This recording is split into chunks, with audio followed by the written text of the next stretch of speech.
filter, distort to wave. And I've set the wavelength up pretty high. You can have a different number of generators, and you see the more generators you get in there, the less that seems to happen on the screen. So that's 1, here's 2, here's 3. The 23 is too much. 3 is kind of cool, so I'll go with that. And I really liked what happened with the wave. So as soon as I'm showing you the next one, that's the way that I'm going to save this particular one. So we'll undo, I already have it set. And then the last one, filter, distort to zigzag. And a zigzag again, you can set more zig, more zag, have it be in from the center out, pawn ripples.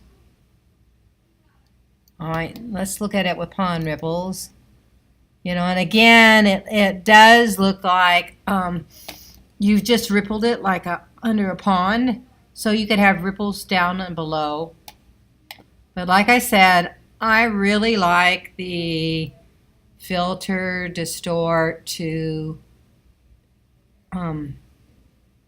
wave. All right, now because I waved it so much, I have these unwhite areas. All I have to do is flatten that, and that will be automatic white. So layer to flatten image, and all those white things went away, and I've got the image the way it is, which I think is kind of nice. I don't like this section right here. I think it's a little odd looking, so I'm going to crop it off there to there. Image to crop. Use the marquee tool to do that. And select deselect. I like it a lot. So I think it's got a much more interesting wave and line than the original line did. So I'm going to go ahead and save. And then I'm going to save as and check the size. It's a Photoshop. Let's change it to a JPEG just so we can see what it is. And when we save it as a JPEG,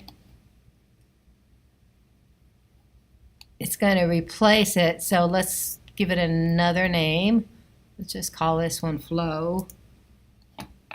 And save. And we want to save that as big as it will get.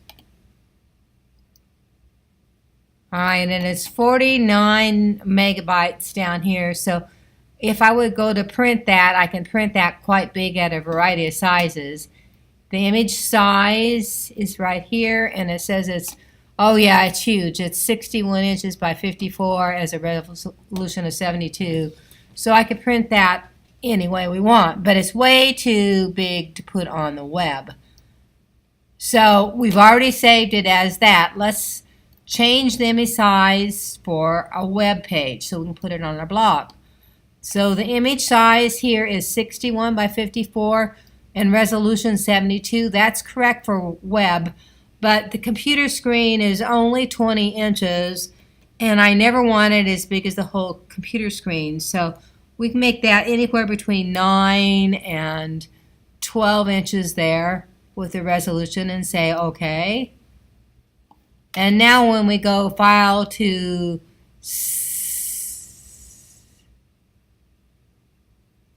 Save As, and they no longer have Save for Web. Let's try Export. Now there it is. Export, Save for Web. That way there won't be any distortion. That's what it looks like as a full GIF. Here is where it says it's a GIF document with all the colors. If I want to see what happens with the JPEG, the colors are there. It's 121.8K as a JPEG. It's 226.3K as a GIF. I don't mind if there's any pixelization because I just want someone to look at it. So it's at high. You can see before I saved it as maximum. Anywhere between high and medium should work. We could go to medium, and it goes down to 61.83K. And if we go ahead and click Save, and then here it is, we're going to make sure we put a W in front of everything that goes online so we know we're saving it for web. W flow, and save, and that one is ready to go. That one has both a big one and a small one and ready to print. All right, so here is our abstract rainbow. Remember all the things that we did in filters. So the first step is to collect and connect all the layers with Shift. And then when you go to filter, again, you're going to convert for smart filters. So they're all together. And then you can try any of the other things that you want to do. That we can blur it, we can distort it, we can add noise to speckle it. We could try some of the things like fragment to it. That one just looks like you've got your 3D glasses on. Filter. You can render a lens flare in it. So that kind of is a neat effect. Try all your different filters. You could save the same image multiple times until you get something different. That Stylize lets you do oil paint. That looks like a painting. You can try wind and see what happens with wind. You could do it as a blast. You can stagger it. See what that looks like. All right, and again, you'd have to put a new background color underneath if you did that one. So if you're trying to save things with multiple filters, Distort, let's twirl this one.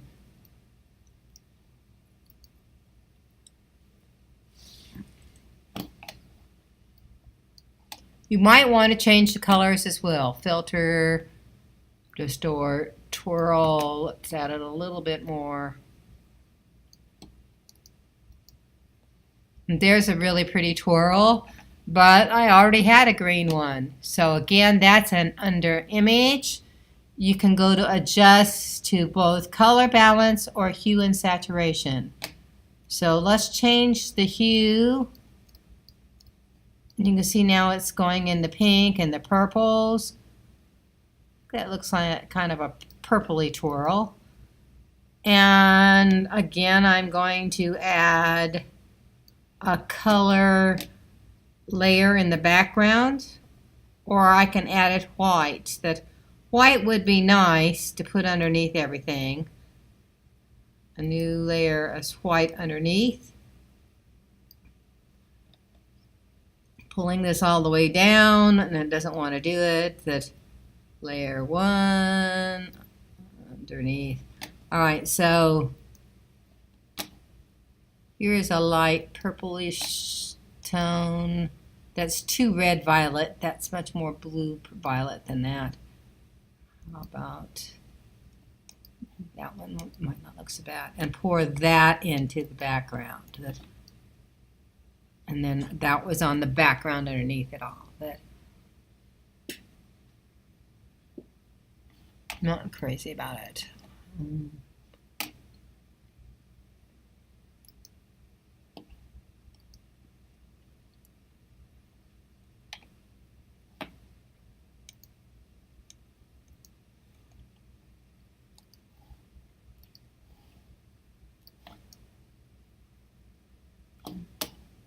Too much purple. Try it this way. That's a little bit better. All right, and again, to save as, and we'll now make this one a JPEG, and create it as large as it will go, maximum. And print size of that one would be, that one's not very big, it's only 8 by 6. All right, so I could just save it for web. If I was going to print it, I'd have to go ahead and make it a smart object and make it bigger. And then there's the last one that we just made. Then we'll save for web. File, export, save for web. And it's only 14K, so it has to be tiny. That's the case. I'm going to flatten it and make it a smart object. Layer, smart object, convert to smart object. That way I can make it bigger and make it for print size. Image size 4 by 5 by 96. Let's at least make it 12. There's a little bit of pixelization happening there. We can use my filter gallery to get rid of that. So you see that I can go into dry brush, any of those things to change the pixelization that I like. That closer to the edges, sponge, underpainting, watercolor, brush strokes. Now these are pretty dramatic, and all I wanted to do was lose some of the pixelization that's happening there. So I chose smudge stick, which just really kind of ruined it. So I want to make sure I step backwards. Whoops. Step forward. I'm going to fade it, so I can't do that. Step backwards. We want to make it no longer a smart object. Rasterize it. And then filter gallery. Pastels. I like that one better anyway. See, it is blending it with just a little bit like it's being printed on pastel paper, and then I can fade that back to where you barely see the paper, and you aren't going to notice the pixelizing of it, and it just improves the image so that it can be printed big. Now it looks like it's printed on a piece of pastel paper. And save as. This one's going to be big, JPEG. And change the name to